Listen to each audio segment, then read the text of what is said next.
অষ্টম শ্রেণীর ডিজিটাল প্রযুক্তি পাঠের আজকের সেশনে সকলকে স্বাগতম জানাচ্ছি। আমি নীলুফার ইয়াসমিন, সহকারী শিক্ষক, গারুলিয়া মাধ্যমিক বিদ্যালয়। শেখানো অভিজ্ঞতা 2, ডিজিটাল প্ল্যাটফর্মে ব্যক্তিগত তথ্যের নিরাপত্তাজনিত ঝুঁকি। সেশন 3, জাল ডিজিটাল উপাত্ত ও ক্লাসরুম গোয়েন্দা বাহিনী। ধাপ, বিমূর্ত ধারণায়ন। কাজ 4টি, পৃষ্ঠা নম্বর 35 থেকে 39। আর পারদর্শিতার সূচক হচ্ছে ক্রাইমের সামাজিক দিকগুলো বিবেচনা করে নিজের নৈতিক অবস্থান নির্ধারণ করতে পারছে। অভিজ্ঞতা 2 এর দুটো যোগ্যতা আমি আগেও বলেছিলাম, 7 ও 8 নম্বর যোগ্যতা। 7 নম্বর এবং 8 নম্বর যোগ্যতা। 8 নম্বর যোগ্যতা আমরা এই সেশনে অর্জন করব। আর নির্দিষ্ট কাজ বা আচরণ, যে কাজ দেখে আমি মূল্যায়ন করবো সেই জায়গাটুকু এখানে দেয়া আছে। আমরা নিশ্চয়ই পরবর্তীতে মূল্যায়ন করার সময় এটা খেয়াল করব। আর যা অর্জন করবে এই সেশন পড়লে আমরা যা শিখব, ডিজিটাল তথ্যের অধিক তথ্য বা মেটাডেটা পড়ার কৌশল দেখে নিজেই করতে পারবো। অধিতথ্য বা মেটাডেটা পড়তে পারার কৌশল বলতে পারবে প্রপার্টিজ ও ডিটেলস মেনুর কাজ করে তথ্য যাচাই করতে পারবে।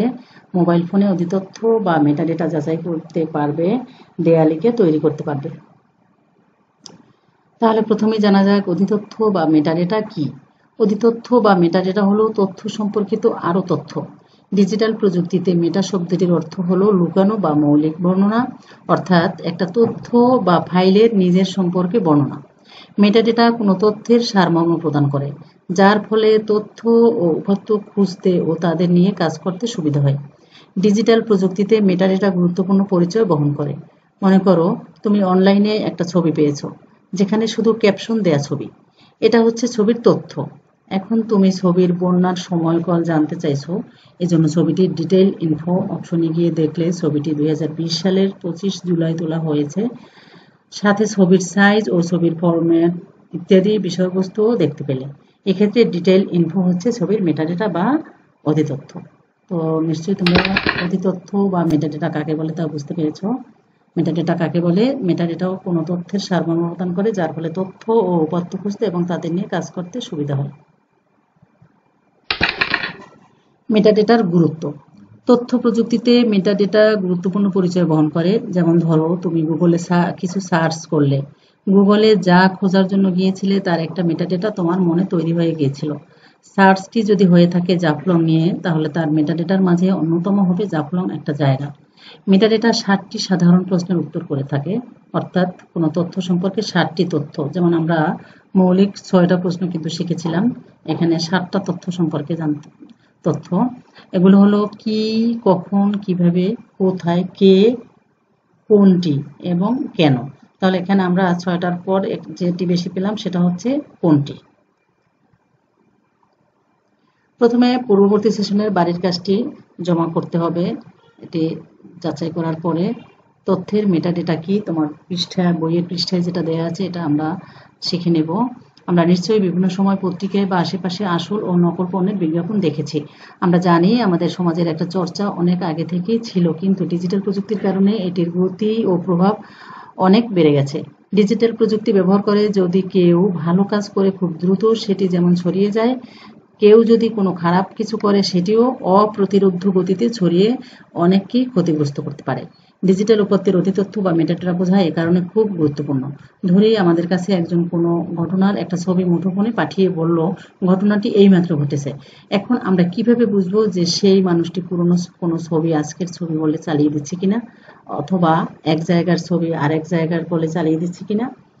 হ্যাঁ, এজন্যই ছবির তথ্যের মেটাডেটা জানা খুব জরুরি। তাহলে তথ্যের মেটাডেটা এর গুরুত্ব কি? অধিতথ্য বা মেটাডেটা হলো তথ্য সম্পর্কিত আরও তথ্য। যেমন একটা বইয়ের অধ্যায়গুলোকে যদি আমরা তথ্য হিসেবে কল্পনা করি, তাহলে রেফারেন্স বা মূল উৎস হতে আরও তথ্য যাচাই করা হলো অধিতথ্য। যেমন পিনকোডের বিষয়ে আগের সেশনে তথ্য সূত্র ডেটা জেনেটিক্স লেখা পড়েছিলাম, তা ছিল অধিতথ্য পাওয়ার উৎস। এখানে তোমাদেরকে একটা ছবি দেখিয়ে ছবির মেটাডেটা দেখানো হয়েছে। এই ছবিটা একটা নমুনা হিসেবে তোমাদেরকে প্রদর্শন করা হয়েছে। অর্থাৎ এই ছবিটা দেখিয়ে যদি কেউ বলে যে এই ছবিটা আমি গতকালকে একটা ট্রেনিং সেশনে প্রথম হয়েছে তার ছবি, তো এটার মেটাডেটা যাচাই করলে ঠিকই এর তথ্য বের করা সম্ভব। তো মেটাডেটা করার ধাপ প্রথমে মুঠোফোন থেকে ছবিটি সিলেক্ট করে রাইট বাটনে ক্লিক করলে সেখানে একটা মেনু আসবে। দ্বিতীয় ধাপ প্রপার্টিজ অপশন থেকে ডিটেল মেনুতে যেতে হবে এবং তৃতীয় ধাপ হচ্ছে সেখানে ডিটেল ইনফো অপশনে ক্লিক করলে ছবিটি কোন জায়গায় তোলা হয়েছে, কবে তোলা হয়েছে, কোন ক্যামেরায় তোলা হয়েছে এই সকল অধিতথ্য পাওয়া যাবে। তাহলে মেটাডেটা পড়ার ধাপগুলো খেয়াল করি। এই প্রথমে একটা ছবি নিলাম, এটা হচ্ছে প্রাথমিক ধাপ। দ্বিতীয় ধাপে রাইট বাটনে ক্লিক করব। তৃতীয় ধাপ এবারে প্রপার্টিজ অপশনে ক্লিক করব। এই যে দেখা যাচ্ছে প্রপার্টিজ, এরকম একটা অপশন আসবে। যখনই আমি রাইট বাটনে ক্লিক করবো এরকম একটা অপশন আসবে, এই প্রপার্টিজে ক্লিক করব। প্রপার্টিজে ক্লিক করার পরে এই যে দেখা যাচ্ছে এবার চতুর্থ ধাপে আমাকে কি করতে হবে, এই যে এখানের সব যখনই আমি এই প্রপার্টিজে ক্লিক করব তখন এই যে চারটা অপশন দেখা যাচ্ছে, জেনারেল, সিকিউরিটি, ডিটেলস আর প্রপার্টিজ। এই চারটা অপশন থেকে আমি প্রত্যেকটা আলাদা আলাদা ক্লিক করে করে কিন্তু আমরা এই ছবির তথ্য বা তথ্য বের করতে পারবো। তো আমরা এভাবে প্রত্যেকটা ছবিকে মানে মেটাডেটা করার মাধ্যমে তাকে যাচাই করে নেব। তাহলে খুব সুন্দর একটা জিনিস শিখে নিলাম আমরা, যে ছবিটাকে কিভাবে তার তথ্য অধিতথ্য খুঁজে বের করতে হয়। আমরা সম্ভব হলে একটা ভিডিও দেখে নেব। তাহলে এই ছবিটার বিভিন্ন বিষয় বিভিন্ন দাবি ছিল। তো দেখো, দাবি নাম্বার 1, ছবিটি 2023 সালের সেপ্টেম্বর মাসে তোলা হয়েছে, সত্য না মিথ্যা। দাবি 2, ছবিটি ওপ্পো মডেল A12 দ্বারা তোলা হয়েছে, এই ছবিটি কোন মোবাইল থেকে তোলা হয়েছে তাও এখানে শো করতেছে। দাবি 3, ছবিটি হেলেন্সা সুমতিবালা মাধ্যমিক বিদ্যালয় থেকে তোলা হয়েছে। কি সুন্দর একটা বিষয় আমরা জানতে সক্ষম হলাম। তো ছোট্ট একটা দেয়ালিকা। তো দেয়ালিকা অধিতথ্য ব্যবহারে জাল ছবি ধরার কৌশল।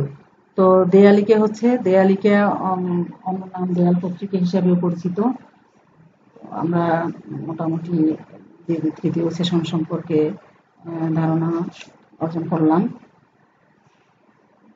আর অধিতথ্য বা মেটাডেটার বিস্তারিত জানতে আমি সামনের ভিডিওতেও তোমাদেরকে ভিডিও দেওয়ার চেষ্টা করব, তখন আমরা অতিরিক্ত বিষয়গুলো আমরা জানবো। দেয়ালিকার অপর নাম হচ্ছে দেয়াল পত্রিকা। দেয়ালিকা হলো দেয়াল বা বিজ্ঞপ্তি বোর্ডে প্রকাশিত এক ধরনের সাময়িক পত্র। দেয়ালিকা প্রকাশের কোনো নির্দিষ্ট সময় নেই, এটি মাসিক, ত্রৈমাসিক, ষান্মাসিক ও বার্ষিকও হতে পারে।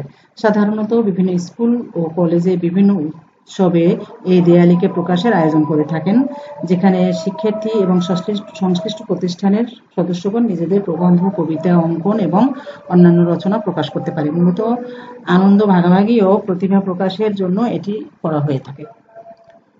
এবার বাড়ির কাজ, তোমাদের পরিবারের সকল সদস্যদের জন্য সকল শিক্ষার্থীকে অধিতথ্য ব্যবহারে জাল ছবি ধরার কৌশল শিরোনামে একটা দেয়ালিকা বানাবে। পরবর্তী সেশনে দেয়ালিকাটি তৈরি করে নিয়ে আসবে। তো আজ এ পর্যন্তই।